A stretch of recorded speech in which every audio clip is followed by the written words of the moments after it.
Before we say the name Super Metro, you have to understand the mess it walked into. Because matatus in Nairobi, they were never just transport. They were power, money, territory, and violence, all moving at 100 kilometers per hour.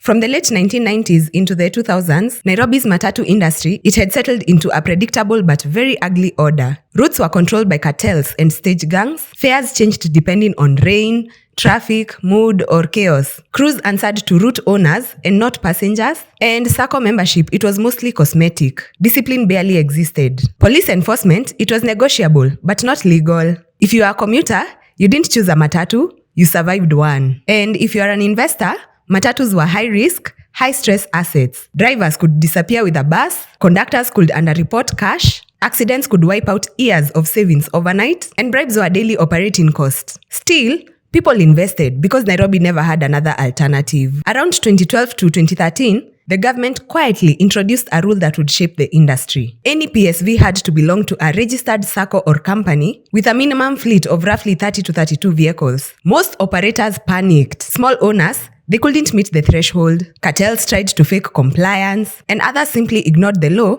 and hoped enforcement would remain weak. But a small group of people, they saw something else. They saw scale and they saw order. And one of them was Nelson Mwangi. Long before Super Metro, Nelson Mwangi was already in the Matatu world. He entered the industry around 1998 and he had operated under traditional chaotic systems. He had been part of Metrotrans, one of the older Matatu groups. He watched how money leaked through indiscipline, theft, accidents, and bribery. By the early 2010s, he had two things many Matatu investors didn't. One, he had experience inside chaos, and two, he had a long memory of what didn't work. So when the NTSA rule came in, the 32 bus minimum, Nelson didn't see a threat. Only people who could cooperate, pool capital, and accept discipline, only those ones they would survive. Everyone else, they would be forced out. In early 2013, Nelson Mwangi brought together 13 other investors. Many of them, they were former Metrotrans operators, friends, and industry insiders. You clearly see these were not strangers and they were not random owners. These were people who already knew how ugly Matatu life could get.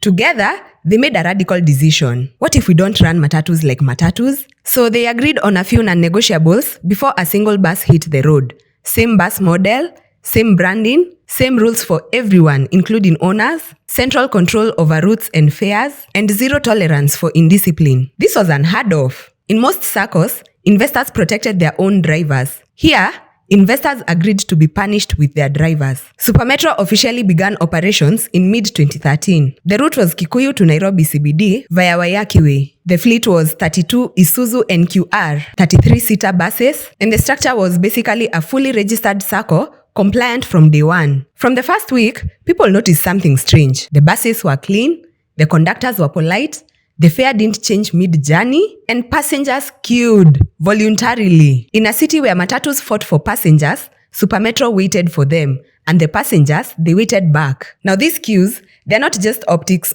They solved three problems at once. Passengers knew when the next bus was coming, and revenue stability. There were no fare fights, there were no underreporting, and there was no chaos. The long queues meant consistent demand, and consistent demand meant loan repayment. Let me tell you, the banks hated Matatus, but Super Metro changed that. So now you may ask, what's the real innovation? Super Metro didn't invent technology, it didn't invent buses, it didn't invent even the routes. What it did was so rare. It convinced hundreds of independent owners to surrender control. The logbooks, they were held until loans were cleared. The crews answered to headquarters and not the bus owners. A badly maintained bus was grounded, even if it belonged to the chairman. And this is why the model scaled. You see, it's not because of branding or because of PR. It was because discipline was enforced with pain. So by the end of 2013, Supermetro had proven that the model worked. The Kikuyu commuters, they were loyal to Supermetro. The rival Saccos, they were so angry. Banks were watching. And Nairobi had its first glimpse of what a corporate matatu could look like. By 2014, Supermetro was no longer an experiment. It had survived the hardest phase already, the beginning. The phase where matatus die quietly. Most PSVs, they collapse before year 2. The crews rebel, the owners fight, the police suffocate you, and rivals stone your buses. It's hard. Passengers test you, they insult you, and then they abandon you. You'd think Supermetro would collapse. It expanded from one route to a statement. After stabilizing the Kikuyu CBD route, Nelson and the board faced a decision most operators get wrong. Do we squeeze profits from one corridor or do we replicate the system? They chose replication. Between 2014 and 2016, Supermetro rolled into Thika Road and Juja corridors. It wasn't accidental. Thika Road had predictable commuter volumes, middle-income passengers, and long-distance fatigue with rogue conductors. In short, people who were ready to queue if they trusted you. And Supermetro understood something powerful. Kenyan passengers, they don't actually hate matatus. They hate uncertainty. So they carried the same rules into every new route. Same bus size, the 33-seater, same colors, same crew discipline, same fare stability, and the same queue system. So the passengers didn't need explanations. They just recognized the buses. Supermetro didn't advertise. They didn't shout. They didn't even cut fares. They let queues advertise for it. In Nairobi, a queue is not a weakness, it's a signal. People would arrive at stages and ask, "Hii ni line ya Supermetro?" Because if people were willing to stand there quietly at 6:30 a.m., then something serious was happening. By 2016, queues were so consistent that rival Saccos began copying. Marshals, painted uniforms, and fake discipline. But they missed the core. Supermetro's discipline, it wasn't cosmetic, it was financially enforced. Between 2014 and 2018, investor count grew from about 14 to about 50. The fleet expanded from around 32 buses to nearly 100 buses. Routes multiplied, but the standards did not dilute. This is where most Saccos fail. More investors usually means hii ni yangu mentality, protected rogue drivers, maintenance shortcuts, and board paralysis. Supermetro did the opposite. If your bus embarrassed the brand, you embarrassed yourself financially. A grounded bus equals no daily income, a suspended crew equals missed targets, and repeated violations are equal to expulsion. Ownership did not equal immunity. You see, that one rule separated Supermetro from everyone else. Every time Supermetro entered a new route, something predictable happened. Rivals protested, stones were thrown, stages were blocked, and accusations of predatory competition flew. But Supermetro did not respond with violence. They responded with free rides. Day 1 on a new route equaled to 0 fares and full buses. Absolute discipline. By day 3, the route belonged to them psychologically. Passengers had tasted order. And once that happens, chaos becomes unattractive. This pattern repeated so often that the industry observers eventually gave it a name: Supermetrofication. Domination through standardization. A route wasn't conquered with noise or muscle, it was converted. Once Supermetro hit about 60% presence on a corridor, passengers actively avoided alternatives, conductors from rival Saccos defected, fare discipline became the new expectation, and the market reshaped itself. 3 quiet things were happening internally during this period. 1. Bank confidence was building. 2.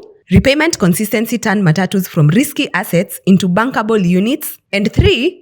Crew culture was filtering itself. Old school drivers, they quit voluntarily. The system selected for discipline. Still at this stage, the board was still small enough to act fast. By 2018, Supermetro was no longer just a Sacco. It was a template. And templates, they attract imitators and enemies. By the time Kenya walked into the COVID years, Supermetro Sacco was no longer just a Matatu Sacco. It was a phenomenon. Between 2019 and 2023, Supermetro crossed a line very few PSV operators ever reach. It became the reference point. It was the Sacco that other Saccos were measured against, sometimes with admiration, sometimes with resentment. This was the era when people stopped saying I'm boarding a Matatu and they started saying niko kwa Supermetro. By 2019, Supermetro had already expanded far beyond its original Kikuyu route. The fleet was now pushing past 300 buses, the investor base had exploded into the hundreds, and the Sacco was moving an estimated 170,000 passengers daily across Nairobi and its satellite towns. This was systemic dominance. The corridors came up one by one. Thika Road, Juja, Roiro, Kahawa, Ngong and Kiserian, Syokimau and Mlolongo, Kangundo Road, industrial and CBD feeder routes. And everywhere Supermetro entered, the pattern repeated. Free rides on day 1, long queues by week 2, and competitor protests by month 1. So that cycle became so predictable it even under name. You remember what I told you? Supermetrofication. That's because when Supermetro arrived, a route didn't just change, it restructured itself. Now, Supermetro did not always have the cheapest fare. Sometimes it was actually slightly higher. But commuters kept choosing it because it sold something Nairobi transport rarely offers: certainty. You knew the fare before boarding, you knew the bus would not be overloaded, you knew you would not be insulted for asking for change, and you knew you would not be dropped randomly mid-route. That reliability created trust, and trust created queues. And those queues, they created something even more powerful: bankability. Banks don't love matatus, but they love predictability. Supermetro offered centralized revenue flows, consistent daily net returns, uniform fleet specifications, and a Sacco that held logbooks until loans were cleared. You see, for lenders, this isn't chaos. It's structured cash flow on wheels. This is how the Sacco was able to plan bulk fleet additions, including public announcements in 2023 about adding 150 more buses in a single phase, which is something unthinkable for most operators. So at this point, Supermetro isn't just transporting people,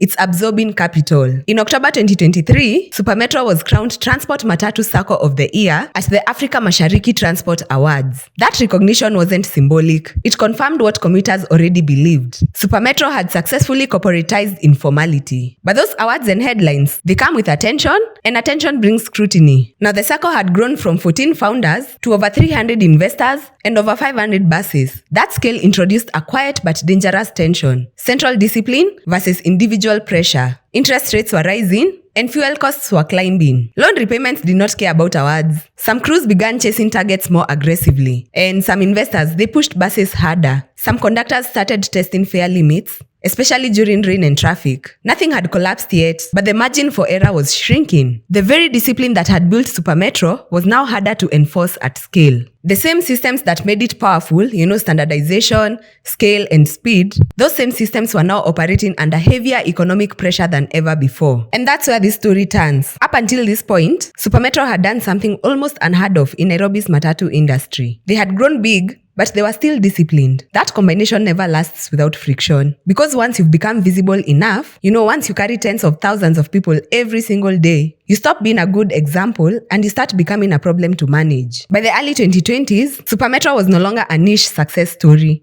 They were everywhere: Kikuyu, Thika Road, Ngong, Kitengela, Roiro, Syokimau, and Kangundo Road. At peak, hundreds of buses, thousands of staff, over 150,000 passengers a day. That scale changes everything. Because discipline is easy with 30 buses, it's harder with 300. And it becomes brutally difficult when you're past 500. Dealing with independent investors, crews under daily pressure to hit targets, rising fuel prices, loan repayments climbing past 20% interest, and a public that now expects perfection, not effort. This is where the first real tension appears: the return of Matatu behavior. For years, Supermetro sold a promise: no fare hikes, no insults, and no reckless driving. But as costs went up, some crews started cutting corners quietly. A little speeding here, a little rain fare there, overlapping at busy stages, harsh words when passengers questioned changes. Nothing that collapsed the Sacco, but enough to chip at the brand. And in the Matatu industry,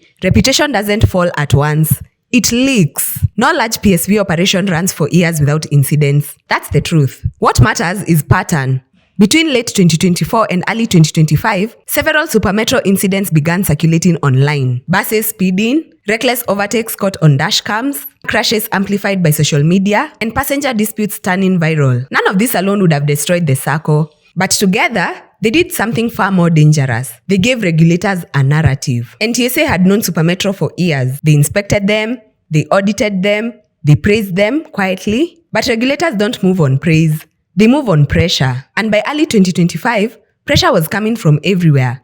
Viral videos, public outrage, politicians demanding action, and media framing Supermetro as out of control. Once that happens, due process becomes secondary to optics. In March 2025, NTSA made its boldest move yet. They suspended Supermetro's operating license. Not a fine and not a warning, a full stop. Buses were stopped mid-route, Passengers were ordered out, and police enforced it on the ground. The justification?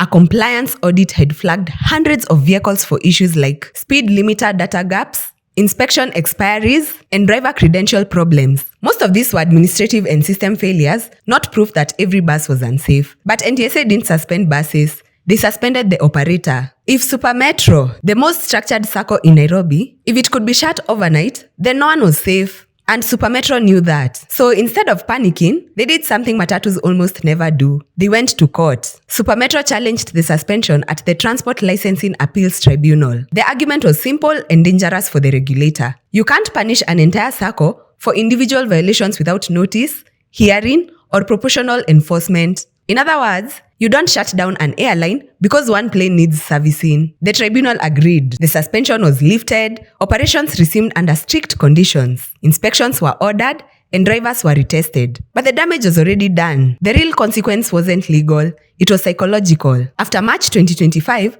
Super Metro was no longer just a Sacco, they were a case study. Passengers watched them more closely, rivals waited for missteps, and regulators scrutinized every move. And internally, crews were tense, investors were nervous, and discipline now required rebuilding, not enforcing. Super Metro didn't collapse. They also didn't implode like Akamba or KBS. They were forced to confront the hardest truth in transport. You can industrialize the chaos, but chaos never stops pushing back. By the time Super Metro walked out of the tribunal in 2025, with its license restored, something fundamental had shifted. They were still big, they were still visible, and they were still moving thousands of people every single day. But the innocence was gone. Because once the state steps in publicly, once passengers are dragged off buses mid-journey, once your name is spoken in the same sentence as suspension, you're no longer just a Sacco, you're a case study. And Super Metro knew it. For over a decade, Super Metro's strength had been speed, fast expansion, fast route capture, and fast investor onboarding. But after 2025,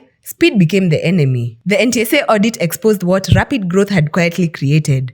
Too many buses, too many owners, too many crews, and not enough tight grip from the center. The discipline model that worked at 32 buses, it was struggling at over 500 buses. So the strategy changed. Expansion slowed, internal tightening began, directors quietly took back influence, and new slots were capped. Compliance stopped being a slogan, and it became survival. This was no longer about being Nairobi's favorite Sacco, but it was now about proving to the state that Super Metro could still govern itself. In Nairobi's Matatu industry, chaos is the natural state. Disorder protects everyone. Drivers, police, cartels, stage boys, even regulators. Because chaos makes accountability impossible. Super Metro broke that social contract. From day one, it proved that order works. Fixed fares worked, uniforms worked, bank financing worked, and central discipline worked. Once something works in a broken system, it becomes a threat. The real problem wasn't 500 buses, it was 500 buses behaving the same way. Most Matatu Saccos, they can now grow big and still survive because they're fragmented. One bus speeds, another overcharges, another bribes its way out. You see, responsibility is scattered. Super Metro made the opposite choice.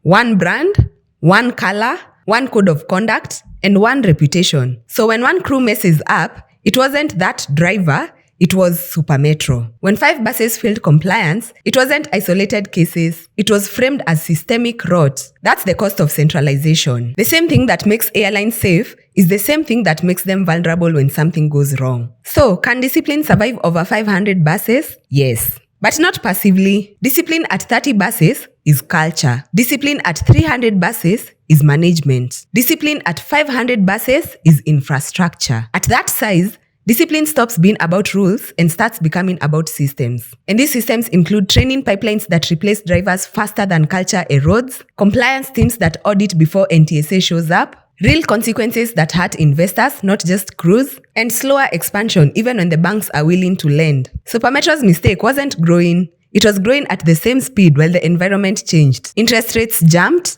fuel costs rose, pressure on crews increased, and margins tightened. Under pressure, even disciplined systems crack, especially when over 300 investors want returns now. That's when shortcuts creep in, that's when culture thins out, and that's when the very thing that made you different starts slipping. Super Metro has learned publicly that discipline does not exempt you from power. It only changes how power reacts to you.